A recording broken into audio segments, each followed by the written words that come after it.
Disclaimer: this content is intended for mature audiences only. Viewer discretion is advised. I never expected something so simple, just helping him tie his tie, could change everything between us. It was a quiet Saturday morning. The kind where the house felt still, soft light spilling through the curtains, and the only sound was the faint hum of the coffee machine in the kitchen. I had just come from the shower, my damp hair loosely pinned up, and Ul was standing by the mirror, struggling with his tie like he always did before any big event. Ul and I had been married for 2 years. We were that kind of couple everyone called friendly, always smiling, always together, always polite. We laughed a lot, we shared meals, we had our routines. But lately, something had changed. Or maybe, something had been missing all along. There was a distance I couldn't quite name. Not coldness exactly, but something quiet. I walked over and took the tie from his hands, smiling gently as he let out a frustrated sigh. You'd think you'd learn by now, I teased, trying to lighten the mood. It's not that hard, Ul. He smirked, looking at me through the mirror. Maybe I just like when you do it. My hands moved on instinct, looping the fabric around his collar, tightening it just enough. Our faces were close, but not too close. Just enough that I could smell his aftershave. Just enough that I could feel the warmth of his breath. And then, something shifted. He reached up slowly, not to help, not to fix his tie, but to slide the hairpin from my hair. My hair tumbled down in loose waves over my shoulders. I froze. His hands stayed in my hair for a second longer than they needed to. He didn't say anything. He didn't have to. I looked up at him. Ul, what are you doing? There was something in his eyes I hadn't seen in a long time. A softness, yes, but also something heavier. Something unresolved. Regret. Desire. Guilt. I couldn't tell. And maybe I didn't want to know. I miss this, he said softly. I miss you. But before I could respond, before I could ask what he meant, before I could decide what I felt, his phone buzzed. One message.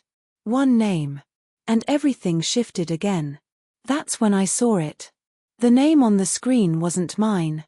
And just like that, the air in the room turned colder. Who was texting him? Why did his eyes dart away so fast? And what had he meant by I miss you? Everything had felt so real for a second. So raw. But maybe, just maybe, this wasn't about us at all. And in that moment, standing in the middle of our quiet home, tie half done, hair loose around my face, I realized something was very, very off. Ul stepped back, slipping his phone into his pocket like nothing had happened. But I saw the flicker of panic in his eyes, quick, almost invisible, but it was there. I didn't ask him about the name I saw flash across the screen. Not yet. I just stood there, my hair falling around my face, my hands still holding onto his half-tied tie like I was stuck in a scene that had suddenly turned into something else. The silence between us was louder than any argument we'd ever had. He cleared his throat, trying to break the tension. We should probably go soon.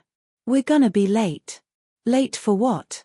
Some friend's engagement brunch. Another social gathering where we'd play the happy couple and smile for pictures. I nodded, still not saying what was burning inside me. The ride to the restaurant was quiet. Too quiet. The kind where the radio playing soft love songs just made everything feel worse. I kept replaying the moment over and over, the way he touched my hair, the way he looked at me, like he remembered something he hadn't felt in a while. And then the message. That name. Who was she? We arrived, and everything looked picture perfect. The kind of place where couples laugh over mimosas, and people talk about their future homes, babies, and brunch plans. Ul played his part well. He laughed. He smiled. He even squeezed my hand once under the table. But I wasn't really there. I kept noticing how often he checked his phone, how he tilted the screen away each time it buzzed. He wasn't being obvious, but he wasn't being careful either. That was worse. It meant he thought I wouldn't notice, or worse, that I wouldn't ask. Back home, the evening light poured through the windows, painting everything in golden tones. We changed out of our clothes in silence. He stood at the sink, rinsing his hands, acting like today had been just another normal day. But nothing about it felt normal. I wanted to ask. I wanted to scream. But instead, I did what I always did, I kept it in. Because a part of me was afraid of the answer. Afraid that the moment in front of the mirror that morning, the soft touch, the undone hair, the quiet confession meant something completely different to him than it did to me. And I had a sinking feeling. This was only the beginning. The next few days passed like a blur, and everything between us felt off, close, yet strangely distant. We still shared morning coffee. We still talked about groceries and bills. But the moments in between, the glances, the silences, they were saying things neither of us had the courage to say out loud. Ol had become more careful. His phone was always face down. His notifications were suddenly silent. He started going on longer runs, always coming back just a little too tired, a little too distracted. And I, quietly, started watching.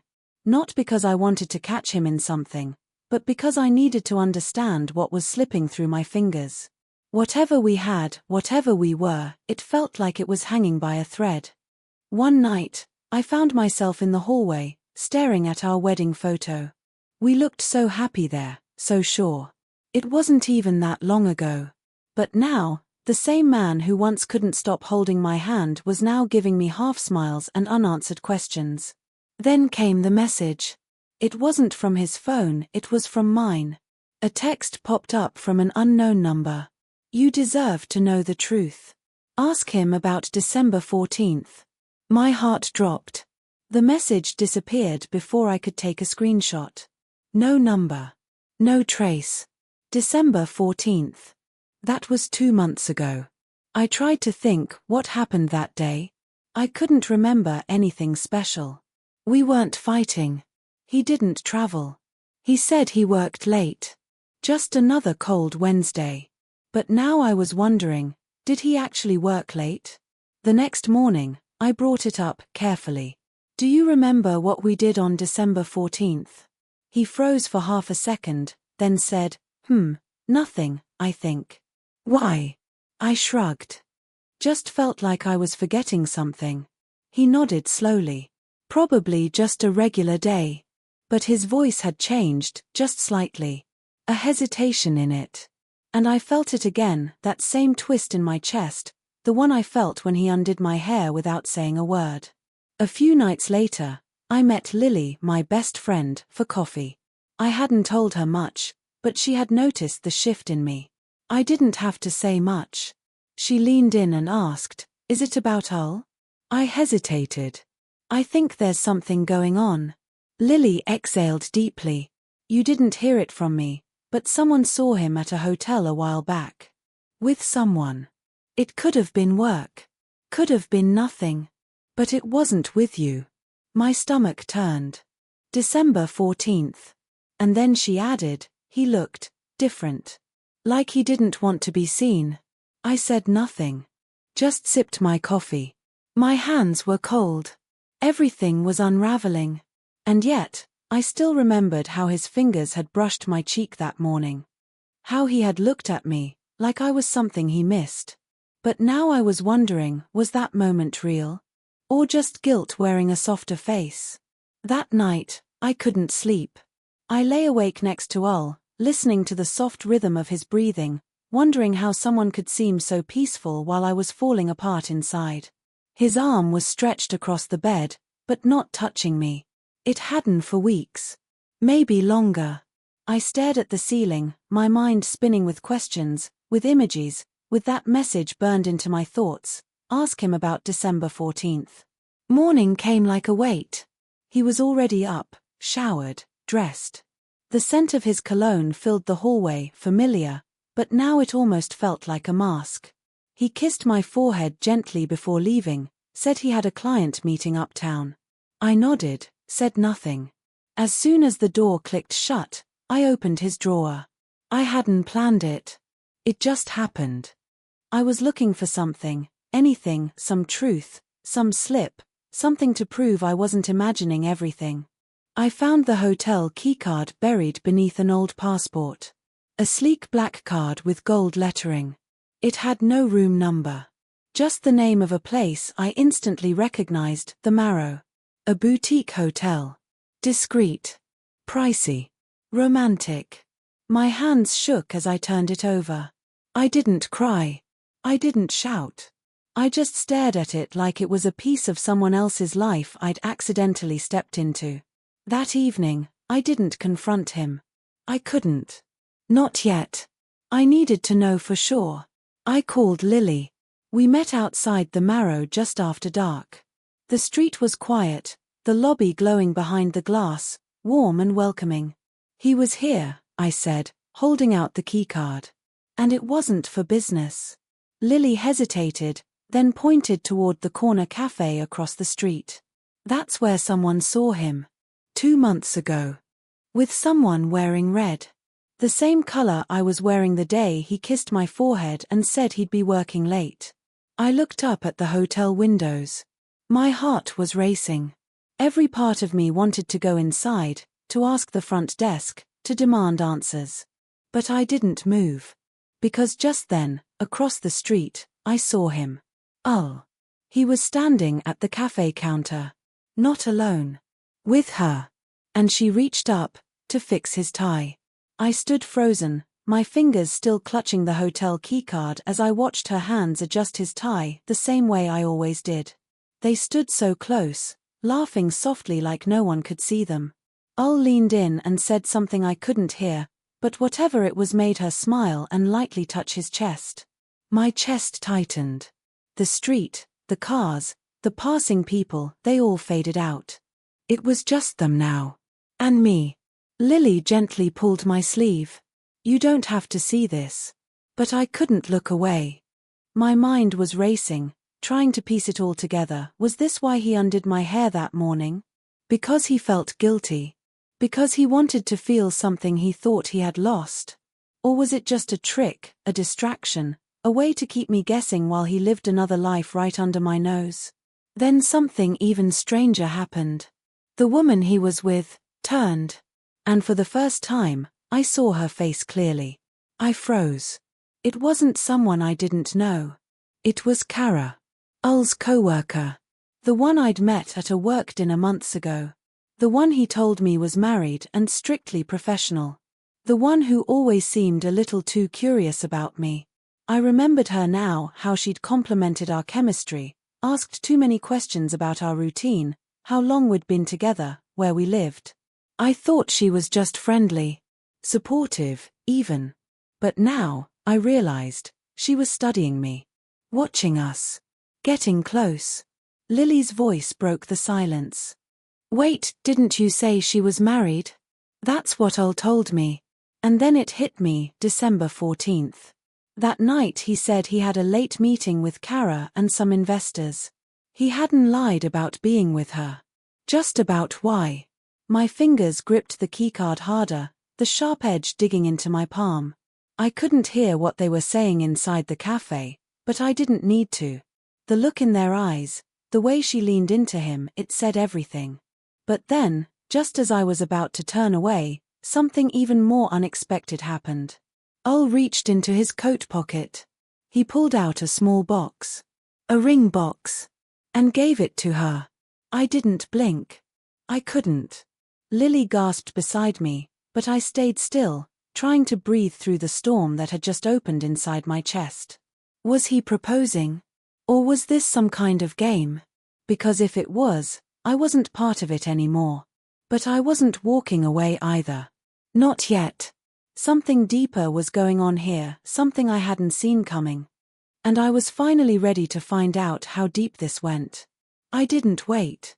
I crossed the street like my body moved on its own. The bell above the cafe door jingled as I stepped in. Ul turned at the sound. His face went pale, like all the color drained out of him in one blink. Kara's smile dropped instantly. The small ring box was still in her hand, slightly open. Whatever was happening between them, it had just been caught mid-breath. I walked up slowly, heart pounding, and stopped just a few feet away. So, December 14th, I said quietly. This is what that night was really about. Al opened his mouth but nothing came out. He looked trapped, like a man caught between two versions of himself. Kara stood, voice steady. You shouldn't be here. I should have been there, I said, locking eyes with Ul, but he told me it was business. Told me you were married. Was that part of the story too? Ul finally found his voice. It's not what it looks like. I almost laughed. That's always the line, isn't it? But then, Kara held up the ring box and said, he didn't propose. I did. Silence. Even Ul looked confused. She turned to me. He tried to end it. Last month. But I don't give up that easy. And tonight. I gave him a choice. My stomach twisted. This wasn't just a secret affair. This was something deeper. Something calculated. I didn't say yes, Ul muttered, eyes darting between us. I didn't take it. But you didn't walk away either, I said. We stood there for a long, painful second. Three people tangled in something that used to be called love. I turned and walked out. I didn't yell. I didn't cry. I just walked. But just as I reached the corner, my phone buzzed. A new message. From the same hidden number. You saw what she wanted you to see. Check your drawer. Bottom left. At home, hands still shaking, I opened the drawer. Inside was an envelope. Inside that, photos. Of Kara. With another man. Dates. Locations. Time stamps. And at the bottom Ul's handwriting, if anything happens to me, show this to the police. I stared at it, heart thudding. My world wasn't just broken, it had been played. And now, I wasn't sure who I was supposed to protect. Ul. Or myself. I stood in the living room holding those photographs, the weight of everything finally settling in. This wasn't just about Ul being unfaithful. It was about something darker.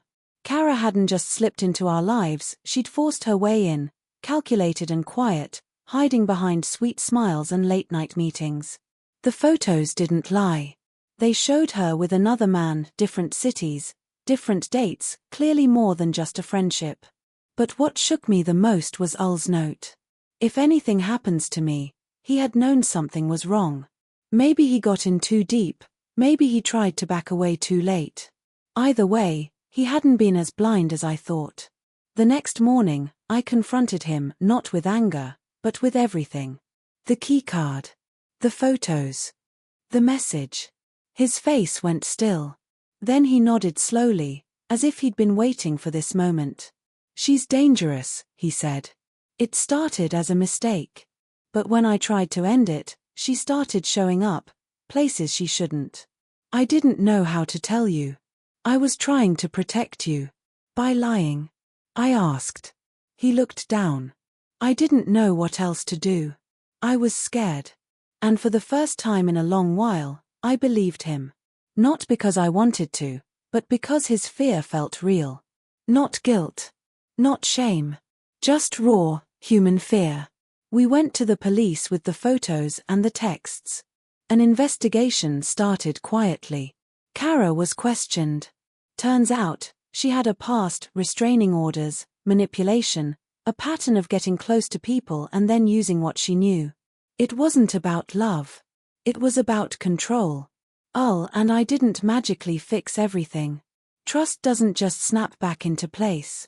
But we started talking again. Real conversations. No more pretending. Weeks later, we stood in front of that same mirror where it all started. He picked up his tie. I stepped closer. Need help? I asked. He smiled, the kind that didn't carry secrets anymore. Yeah. Always. And as I looped the fabric around his collar, he reached up again, not to undo my hair this time, but to hold my hand. Sometimes, the most unexpected stories begin in the smallest moments. A tie. A touch. A glance. And sometimes, what feels like an ending, is just where truth begins. If this ending surprised you or made you think differently about trust, love, or choices? We'd love to hear your thoughts. Would you want a sequel that dives deeper into Kara's backstory, or what happens next for Ul and me? Drop a comment below, and don't forget to like and subscribe for more relationship stories full of romance, mystery, and emotional twists.